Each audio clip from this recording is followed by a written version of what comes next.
All right, today we're going to dive into one of the most crucial tools for any serious bridge player, hand evaluation.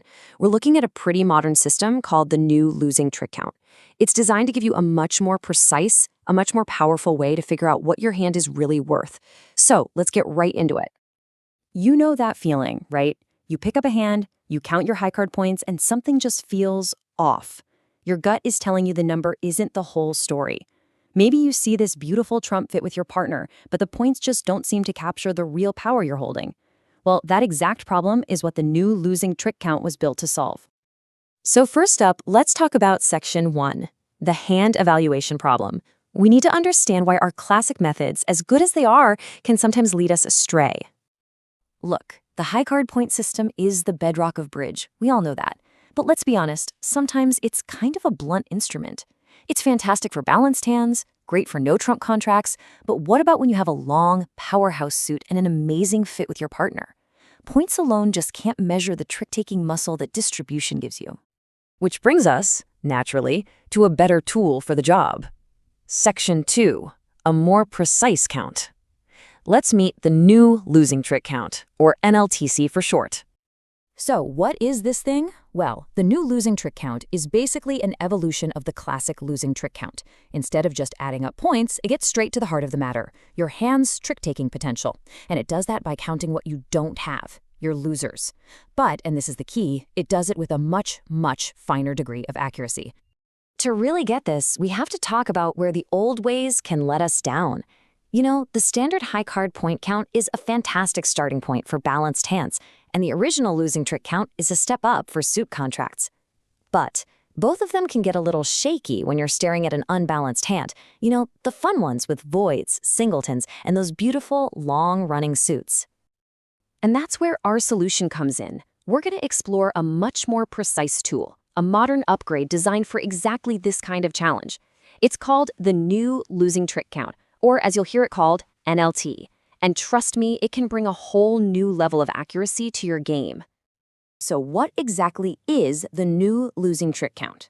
Well, it's a system that was introduced way back in May 2003 by a guy named Johannes Coleman. And its whole mission in life is to refine the old way of counting losers to give you a much, much clearer picture of how many tricks you and your partner can actually take. And here is the most important part. It is only meant to be used after you've already found an 8-card or better trump fit. Now, this thing didn't just appear out of thin air. It's really an evolution. The original losing trick count was a game changer for sure, but players started to notice its blind spots with certain hands. Coleman's NLTC was created specifically to patch up those weaknesses. And today, it's pretty much standard issue for intermediate and advanced players who are looking for that extra competitive edge. So how does it work? What's the secret sauce? The real magic of NLTC, the thing that makes it so much more powerful, is this brilliant little concept of half losers. Instead of just counting in whole numbers, 1, 2, 3, it gets way more granular. And this is the big one. This is the rule you absolutely have to remember. With NLTC, a missing ace is not one loser, it's 1.5 losers. This is just a fantastic way to properly value the incredible power of an ace. Losing a trick to an ace is a huge deal, and NLTC's math actually reflects that reality. Now, a missing king? That's just one loser. This should feel pretty familiar if you've ever used the traditional method. You can think of it as our baseline, the value we measure everything else against. Simple enough. And here's the other key adjustment. A missing queen counts as only half a loser. This is so smart because it stops you from getting too worried about a suit where you're just missing the queen, a card that, let's face it, you can often finesse for or might just drop on its own. It's that extra touch of precision. Okay, don't feel like you have to memorize this whole table right now. Just think of it as your cheat sheet. But look at how it all comes together. One really interesting thing to notice is down at the bottom, a singleton king or a singleton queen is counted as 1.5 losers, same as a missing ace. Why? Because it's so incredibly vulnerable. All right, so you and your partner have counted your losers using this new method. Now what? Well, you plug that number into one of these two super simple formulas. To figure out the total number of tricks you're likely to take, you subtract your combined losers from 25. And for a quick shortcut to the right contract level, you subtract from 19. That difference of 6, that's the book, of course. Theory is one thing, but let's see how this actually plays out at the table. We're going to put the new losing trick count up against the traditional method and see exactly where and why it shines.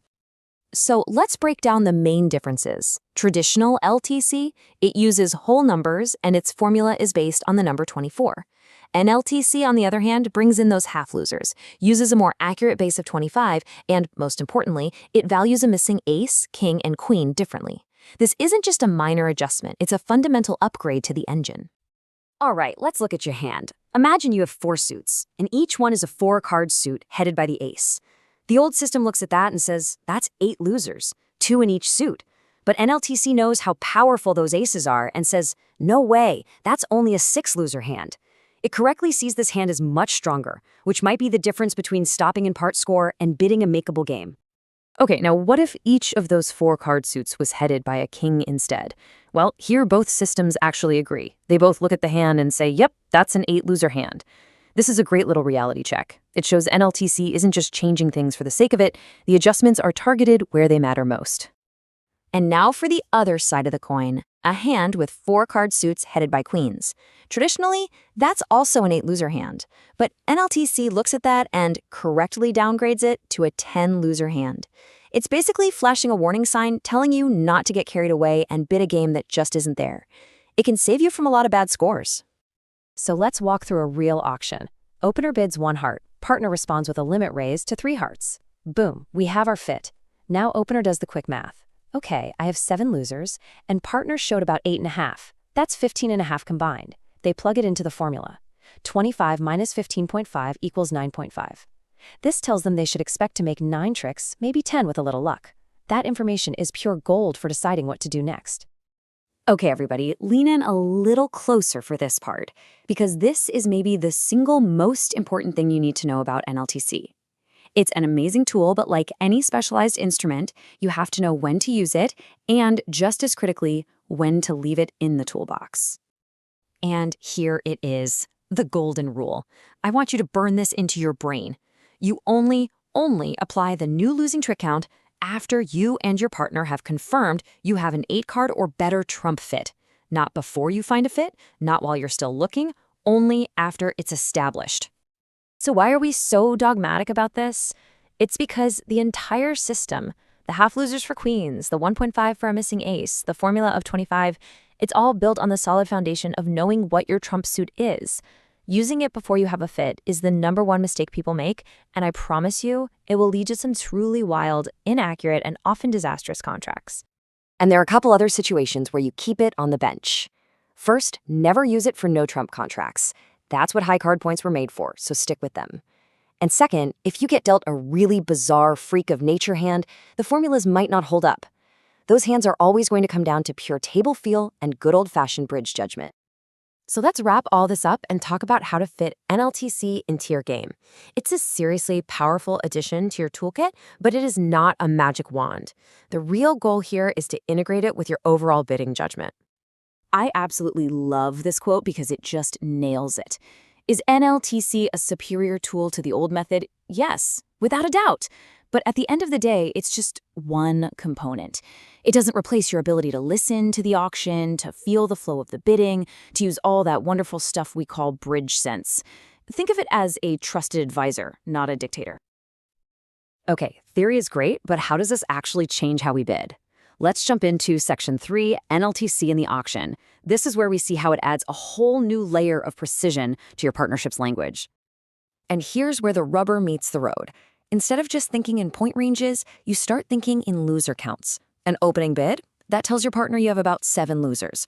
When they respond with a new suit, they're describing a hand with maybe 8.5 to 9 losers. And a jump raise? Whoa, that shows some serious strength. A hand with only 6 or 7 losers.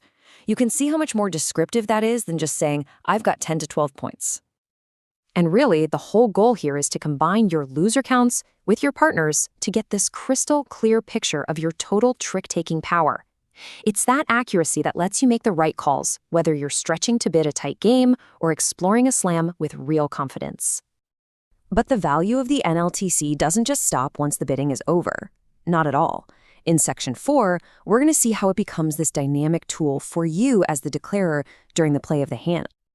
Now this is an absolute game changer. Your loser count isn't just some number you came up with during the auction and then forget about. No, it becomes your plan. It's your roadmap for the entire hand, giving you a clear framework for how to manage your losses, trick by trick, to bring that contract home. So what does this look like in practice? Well, first, you reassess.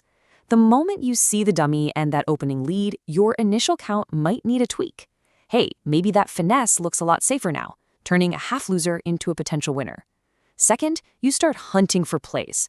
You're actively looking for chances, a rough here, a timely discard there, to get rid of those pesky fractional losers. And finally, it completely guides your timing. Knowing your exact loser count helps you decide exactly when you should pull trumps versus when you absolutely need to establish that critical side suit first. So we've seen just how powerful this system can be, both in the bidding and in the play. For our final section, let's lay out a clear, balanced verdict on the new losing trick count. Look, NLTC is incredibly powerful, but it's not some magic bullet for every single hand. The pros are obvious. You get amazing precision in trump contracts, your game and slam bidding will get way more accurate, and it gives the declarer a dynamic plan. But on the other side of the coin, it is more complex. It takes practice and a solid partnership agreement. It's also not nearly as useful in no-trump hands. That's where high card points are still king. And it doesn't really have a way to value those in-between cards, like jacks and tens. So here's the bottom line. The new losing trick count is a sophisticated evolution in how we evaluate hands. It might not be for the casual player, and that's okay, but for the ambitious player, the one who is serious about sharpening their game and finding a real competitive edge, it's an absolutely invaluable tool.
So let's boil it all down to the essentials. NLTC gives you a much more accurate way to value those tricky, unbalanced hands, but only after you find a fit. It uses that clever half-loser idea to refine your bidding, and it really shines when the bidding gets competitive or when you're snitching around for a potential slam. It's just a fantastic, powerful addition to your evaluation framework. So the next time you're at the table and you and your partner find that lovely 8-card fit, don't just stop at counting points. Take a second, count your losers, the new way. And then ask yourself, how is this more accurate picture going to change my next bid and maybe my next game? Subscribe our channel for more videos.